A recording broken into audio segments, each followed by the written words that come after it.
Hello guys, welcome to my channel gamers 116। तो कैसे हैं आप लोग? उम्मीद करता हूँ आप बहुत अच्छे होंगे। और आज मैं बहुत ज़्यादा खुश हूँ क्योंकि आज मेरे चैनल पे 100 सब्सक्राइबर्स हो गए हैं। और यूट्यूब के तरफ से भी कल तो मान लीजिए क्लेम टाइप का आ गया था, यूट्यूब से मेल आया था कुछ। आई थिंक कॉपीराइट कंटेंट था कुछ, may be, I don't know. मेरे चैनल पे तो ऐसा नहीं था लेकिन फिर भी आया था। तो हालांकि वो कोई वार्निंग या स्ट्राइक वगैरह नहीं थी, नॉर्मल था कुछ, उसका कुछ होगा प्रोसीजर, आई डोंट नो।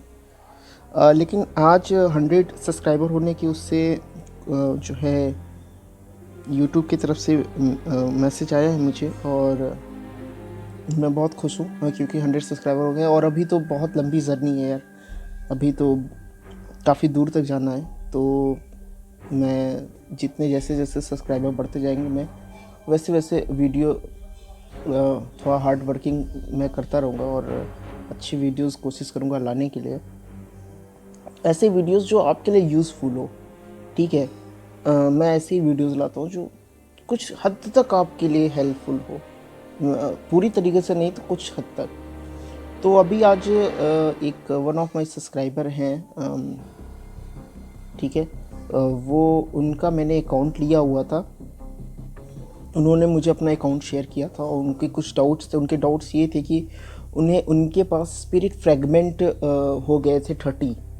ठीक है, जिन्हें नहीं पता है कि स्पिरिट फ्रैगमेंट क्या होता है, वो उन्हें मैं बता देता हूँ कि स्पिरिट फ्रैगमेंट एक्चुअली जब आप साउखान टावर खेलते हो तो आप यहाँ पे देख सकते हो पर्पल कलर का जो दिख रहा है जिसपे 1 है। सिर्फ मेरे पास अभी 1 है क्योंकि मैं इसमें साउखान टावर नहीं खेल रहा हूँ।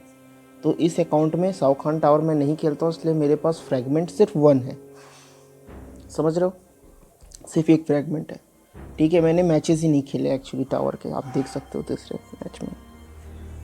तो ये इसे बोलते हैं स्पिरिट फ्रैगमेंट। इसी स्पिरिट फ्रैगमेंट की मदद से आप डायमंड का शाओखान को अनलॉक कर सकते हैं।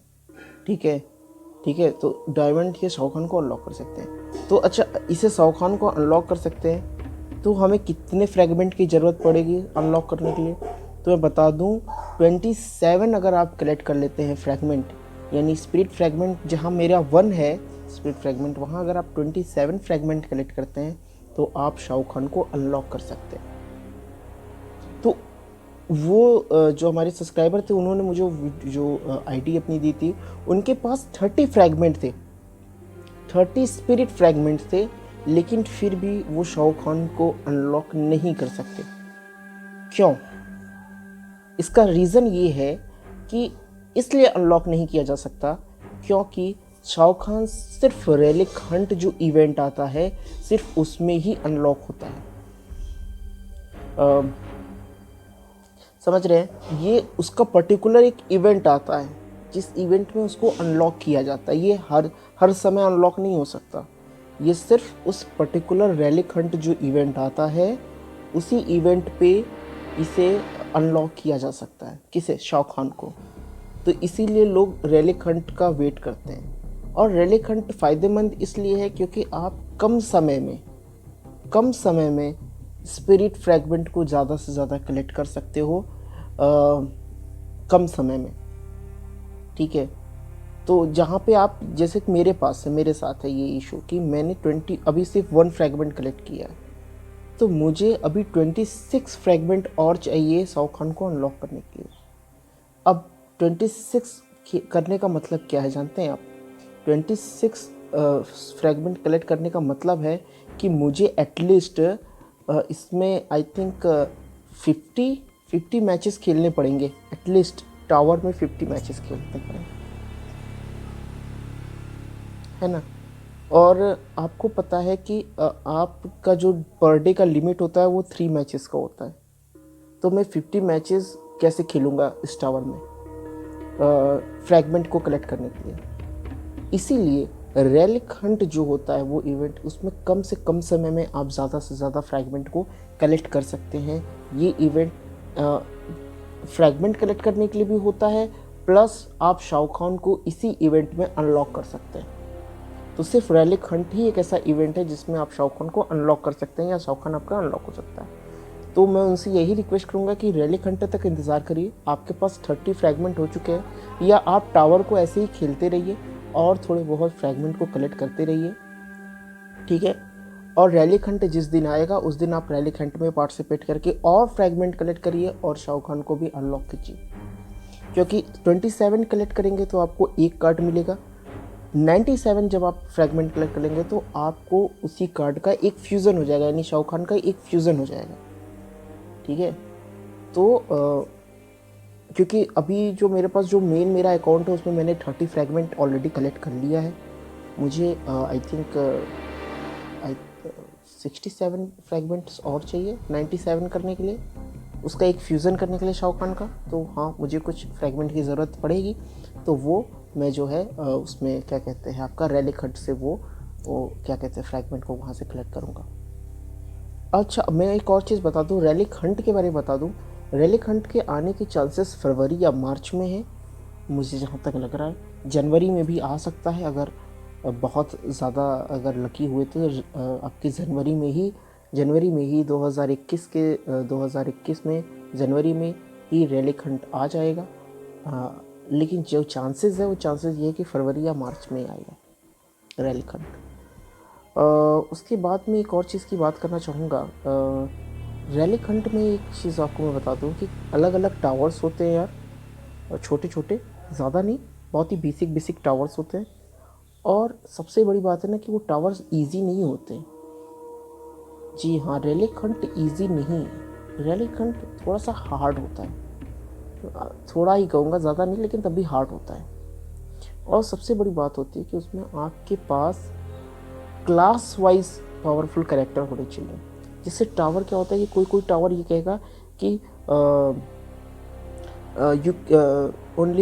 Only Netherrim characters are allow for this tower, तो सिर्फ नीदररिम्स कैरेक्टर्स को ही आप खिला सकते हैं। और ऐसे नहीं कि सिर्फ कोई भी नीदररिम्स कैरेक्टर, पावरफुल नीदररिम्स कैरेक्टर्स होने चाहिए आपके पास, क्योंकि टावर के लास्ट में एक कोई बॉस कैरेक्टर होगा जिसको आपको हराना होगा। जेड, जैसे पिछली बार मुझे याद है कि पिछली बार जेड थी, असासिन जेड थी, पावरफुल कैरेक्टर थी, तो उसको हराना बहुत मुश्किल था। फिर कुछ टावर ऐसे होते हैं जिसमें मार्शल आर्टिस्ट कैरेक्टर मांगता है पावरफुल, कुछ ऐसे टावर होते हैं जिसमें स्पेक ऑप्स कैरेक्टर मांगता है पावरफुल। तो आपके पास क्लास वाइज जो है कैरेक्टर्स होने चाहिए पावरफुल, है ना। तो रेलिक हंट ईजी नहीं है, रेलिक हंट थोड़ा सा टफ है, लेकिन यही एक ऐसा इवेंट है जिसमें आप स्पिरिट फ्रैगमेंट को कलेक्ट कर सकते हैं और शाहरुख खान को अनलॉक कर सकते हैं। ये तो रही बात जो है शाहरुख खान को रिजरेक्ट या अनलॉक करने की, या फ्रैगमेंट को कलेक्ट करने की, या रेलिक हंट में किस तरह के इवेंट होते हैं, किस तरह के कैरेक्टर्स आते हैं, या किस तरह के टावर्स होते हैं, उसकी हो गई। क्योंकि यहाँ पे आपको क्लास वाइज कैरेक्टर, जैसे आपको 2 या 3 क्लास पावरफुल, इसीलिए मैं बोलता हूँ कि आप जितना ज़्यादा जल्दी से जल्दी मैक्सड आउट किसी कैरेक्टर को कर सको उस पर ध्यान दो, फोकस उस पर रहना चाहिए। यहाँ पे मैंने एक गलती और देखी उस अकाउंट में, मैंने एक चीज़ की कमी देखी जो बहुत मुझे लगा कि सबको बताना ज़रूरी है। फैक्शन वॉर्स का जो स्टोर होता है ना, वहाँ से परचेस करना किसी कैरेक्टर को बहुत ईजी है। मैं आपको बता देता हूँ। अब मैं चलता हूँ फैक्शन वॉर्स स्टोर पे, ठीक है। अभी इस अकाउंट में मैंने सिर्फ तान्या को लिया है, सिर्फ एक कार्ड अभी तक परचेस किया है यार, अभी और कोई कार्ड नहीं परचेस किया। पर मैं बता दूँ, आप सारी कार्ड को परचेस मत करिए, किसी एक कार्ड को तब तक परचेस करिए जब तक वो मैक्सड आउट ना हो जाए। जो मेरा मेन अकाउंट है उसमें मैंने तान्या को फ्यूज़न 7 या फ्यूज़न 8 तक जो है कर दिया है पावरफुल, ठीक है। फ्यूज़न आई थिंक 7 या 8, मुझे याद नहीं है ठीक से, 7 8 मैंने, क्योंकि मैंने ज़्यादातर सिर्फ उसी को परचेस किया और किसी कार्ड को मैंने परचेस किया ही नहीं, समझ रहे हो ना। मैंने और किसी कार्ड को परचेज नहीं किया, मैंने सिर्फ उसको किया।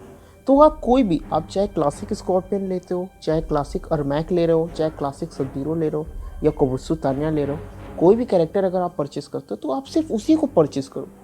ये नहीं कि यार चलो एक बार सब-ज़ीरो को ले लेते हैं, चलो एक बार क्लासिक स्कॉर्पियन को ले लेते हैं, चलो एक बार क्लासिक अरमैक को ले लेते हैं। ऐसे क्या होगा कि ऐसे आप सारे कैरेक्टर्स लेने का कोई मतलब नहीं है। अगर वो फ्यूज़न नहीं है। तो समझ रहे हो, जितनी बार आप 4 अलग अलग कैरेक्टर को लेते हो, उसी उतने ही बार में अगर आप एक कैरेक्टर को लेते हो तो वो 3 फ्यूज़न पे होता। समझ रहे हो मेरी बात? तो आप फ्यूज़न पे ज़्यादा फोकस करो compare to number of cards. अब वैसे भी ये जो कार्ड हैं, मानता हूँ कि ये कार्ड ऐसे होते हैं कि ये सिर्फ आपको फैक्शन स्टोर्स में मिलेंगे और कहीं आपको जल्दी नहीं मिलते हैं, या आप क्लासिक निंजा पैक जो आता है उसमें आप इन कैरेक्टर्स को पा सकते हैं जो आपके क्लासिक सब जीरो, स्कॉर्पियन और अरमैक हैं। तो यार मेन ये चीज़ है कि आप फ्यूज़न पे फोकस करिए। जो है, आप हर कार्ड को मत खरीदिए, आप सिर्फ एक पर्टिकुलर कार्ड को चुनिए। मैं ये नहीं कह रहा हूँ तान्या को चुनिए, किसी भी कार्ड को चुनिए, बस उसी को परचेस करिए, ठीक है? उसको मैक्सड आउट करिए। मैक्सड आउट करने के बाद फिर आप दूसरा कार्ड को कलेक्ट करना शुरू करिए, ठीक है? जिस दिन मेरी तान्या मैक्सड आउट हो जाएगी उस दिन मैं स्कॉर्पियन को कलेक्ट करना शुरू करूँगा, या किसी और करेक्टर को कलेक्ट करना शुरू करूँगा स्कॉर्पियन से। तो उम्मीद करता हूँ यार ये वीडियो थोड़ा सा इन्फॉर्मेटिव था।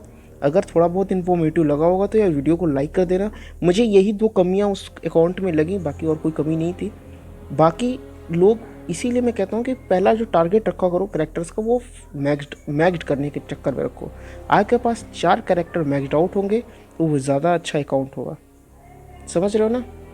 तो उम्मीद करता हूँ यार ये वीडियो पसंद आया होगा आपको, इन्फॉर्मेटिव लगा होगा। यार तो इन्फॉर्मेटिव लगा है तो पता ही है क्या करना है ना, शेयर, लाइक, सब्सक्राइब करना है। कुछ भी सजेशन हो तो, क्वेरी हो तो कमेंट में उसको लिख देना है ना? कमेंट में लिख देना। तो उम्मीद करता हूँ यार वीडियो पसंद आया तो लाइक, शेयर, सब्सक्राइब, और ऐसे ही बने रहो यार, ऐसे ही जुड़े रहो। 100 सब्सक्राइबर हो गए हैं, जल्दी से जल्दी सब्सक्राइब का लिस्ट और बढ़ानी है और बढ़ाना है सब्सक्राइबर्स अपने। तो बस ऐसे ही जुड़े रहो यार, ऐसे ही सपोर्ट करते रहो मुझे। मैं किसी टॉपिक पे ही वीडियो लाता रहता हूँ। तो जो है, मुझे बहुत अच्छा लगा 100 सब्सक्राइबर होने से, क्योंकि बहुत बड़े लिस्ट नहीं है, लेकिन फिर भी 100 सब्सक्राइबर इज़ फर्स्ट टाइम हुआ है तो अच्छा लग रहा है मुझे। और ऐसे धीरे धीरे सब्सक्राइबर बढ़ते रहेंगे, मुझे और अच्छा लगेगा।